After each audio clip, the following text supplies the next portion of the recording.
One of the drawbacks to traditional PA behavior is that you always end up redoing a bunch of work because the whole state of the system can't be saved.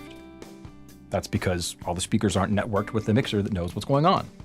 So if you're a touring band and you play the same club every month and you can't save the state of your system, you're always going to be reinventing the wheel every time you come back. A better idea would be to have a system that's smart enough to know the state of every component in it. Every monitor send, monitor EQ, monitor level, mains, main EQ, channel effects, channel EQ, mic pre-trims, everything. So when you're done with the gig, save the state where you left it, and the next time you come back to that same club, recall that state and you're ready to go. The more times you play the venue, the better it should get because you'll continue to tweak. All right, so you've done all the hard stuff. You've got the EQs where you want them, you've got your effects levels where you want them, the monitor levels are good. It's time to save your work so you can recall it later.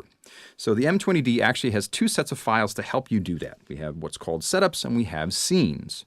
A setup file is simply the hardware setup of the console. It determines where channels are connected, and it determines which DSP algorithms are in use on those channel strips. A scene file is simply a different set of parameters, or settings, based upon the same setup. So different songs by the same band would be under the scene files, and different setups for different bands would be under the setup files. So let me show you how that works. So if you hit the setup window, which is where I am right now, you can see I've got a jazz band. So I've got an archtop guitar, drums, piano, and upright bass set up on stage. If I want to change that to a hard rock quartet, I can simply go to the setups menu on the upper left-hand corner, and now you can see which setups I have loaded in the console at the moment. And if I go to quartet setup and select it, it will completely reconfigure the console for me. It'll change icons, change DSP algorithms, change everything, and get me the saved setup that I made for a heavier kind of a band. So now you can see you've got electric guitar, bass guitar, drums, vocals, 4 different floor wedges, and also more cowbell, because that's really important. And you can also tell right now that the drums are muted because it's a ballad for this setup. If you want to go to a different scene, you can go to the Perform page. Now you can see my mute buttons, so I've got the drums muted, and also I've got them grouped, so the drums are all grouped to one fader so that I can raise and lower all 5 drum channels with one fader, which is nice.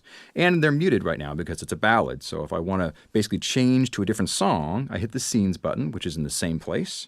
And now you can see that I have 2 songs loaded. I have Shocker and Stomachache. So Shocker, I can just reload, and now you can see that it basically changes the mute state. And if I wanted to change effects levels or reverbs or delays or EQs or any of that kind of stuff, as long as the setup didn't change, I can do whatever I want inside of a scene. So that's how it works. Between the setup and the scene files, you can store all sorts of different musical combinations and also store multiple songs as well.